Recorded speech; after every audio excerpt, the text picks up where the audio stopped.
వేదిక ముందున్న సోదరులకి సోదరిమణులందరికీ కూడా లాల్ నీల్ సలాం.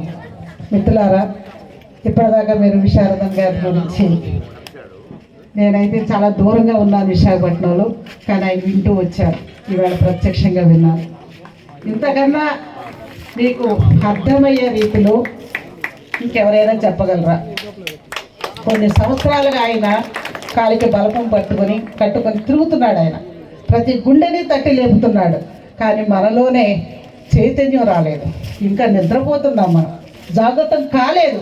కాబట్టి ఇంకా ఎప్పటికీ కూడా తరతరాల బానిసత్వాన్ని అనుభవించడానికే సిద్ధపడుతున్నాం.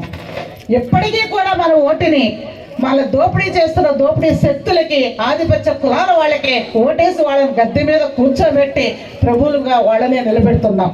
ఇదా మనం అంబేద్కర్ గారికి ఇస్తున్న నివాళి? ఇదా అంబేద్కర్ గారు కోరుకున్నది? The political power is the మాస్టర్కి అని చెప్పిన ఆయన దానికి అర్థం.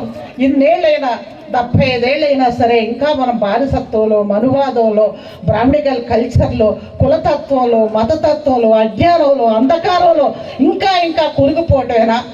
ఎప్పుడు మనం మేల్కొంటాం? ఎప్పుడు మనం హక్కుల గురించి తెలుసుకుంటాం? ఎప్పుడు మనం పోగొట్టుకున్న మన ఆస్తుల్ని, మన భూముల్ని, మన సంపదని ఈ సమాజంలో 99% ఉన్న బహుజన సమాజం హస్తగతం చేసుకుంటుంది. ఈ దేశంలో ఆకలి లేకుండా, పేదరికం లేకుండా, కన్నీళ్ళు లేకుండా, అసమానత్వం లేకుండా, ద్వేషం లేకుండా, హింస లేకుండా సర్వ సమానంగా మనుషులందరూ మానవీయ దృక్పథంతో, మానవత్వంతో, విశ్వజనీయమైన ప్రేమతోటి బతికే నూతన సమాజాన్ని సృష్టించడానికి బహుజనులు ఇంకెప్పుడు సన్నద్ధమవుతారు? ఈ దేశం మనది కాదా? ఈ నేల మనది కాదా? ఈ సంపద మనది కాదా? దీన్ని ఉత్పత్తి చేసింది ఎవరు? ఈ ఉత్పత్తి శక్తులుగా ఉన్న శ్రామిక కులాలందరూ కూడా ఈవేళ అన్నం లేకుండా, ఉద్యోగాలు లేకుండా, నిరుద్యోగంతో ఆత్మహత్యలు చేసుకుంటున్న యువకులందరూ ఎవరు? మానభంగాలకు గురవుతున్న మహిళలందరూ ఎవరు? మన బహుజన తల్లులు కాదా? ఉన్న సంఘటనలు చూసారా? బిల్కిస్ బానో గురించి వింటున్నారా? ఆమె ఆక్రందం తెలుస్తుందా మీకు? ఈవేళ మణిపూర్ మంటల్లో తగలబడిపోతుంటే ఏం చేస్తున్నాం మనం? ఈవేళ బీజేపీ గవర్నమెంట్ కేంద్ర ప్రభుత్వంలో ఉన్న ఒక నియంత, హిట్లర్ని, ముసోల్ని మించిపోయిన ఒక నియంతనే మళ్ళీ మనం 3వసారి గద్దె మీద కూర్చోబెట్టాం.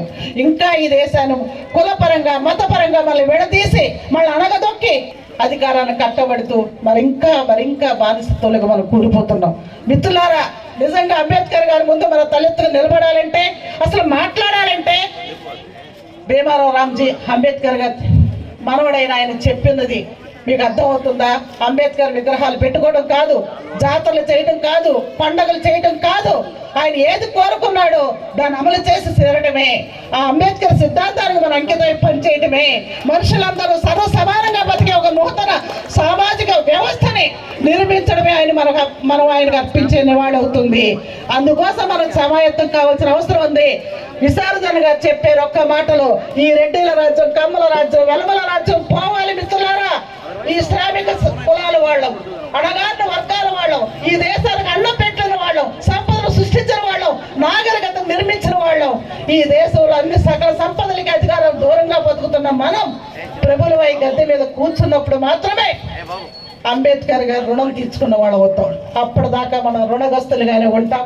అప్పటిదాకా మనం ఆయన ముందు తలదించుకునే ఉండాలి. తలెత్తుకునే రోజు కోసం, రాజులుగా బతికే రాజ్యం కోసం మనందరూ ఎదురు చూస్తూ, మరి ఎంత దూరం నుంచి నేను వచ్చాను. జనవరి 26వ తారీఖున ఈ కాలనీలో జేబీ రాజు గారు నేను మీటింగ్ వచ్చినప్పుడు ఎస్సీ కాలనీ కురవాళ్ళు నన్ను అడిగారు, కొద్దిగా ఆర్థిక సహాయం నాకు తోసిన సహాయం చేశాను. కానీ ఇంత స్వల్ప వ్యవధిలోనే ఈ విగ్రహాన్ని ఇక్కడ నిలబెట్టి మా అందరినీ మళ్ళా తిరిగి ఇక్కడ పిలిచినందుకు నాకు మనస్ఫూర్తిగా చాలా సంతోషంగా ఉంది. మిత్రులారా, అప్పుడు చెప్పాను, కారం చేడు ఉద్యమం నుంచి అనేక ఉద్యమాల్లో పాల్గొన్న వ్యక్తిని నేను. ఎప్పుడు మనకు న్యాయం జరగలేదు. బెల్జిలో కానీ, కిలోమేడిలో కానీ, కంబాలహల్లిలో కానీ, పదిరుకుప్పలో కానీ, ఎక్కడా కూడా, చుండూరు కానీ, కారంచేడులో కానీ ఏ పోరాటంలో మేము పాల్గొన్నా దేహి దేహి దేహి అంటూ న్యాయం కోసం అడుక్కోవటమే మన బతుకులైపోయాయి.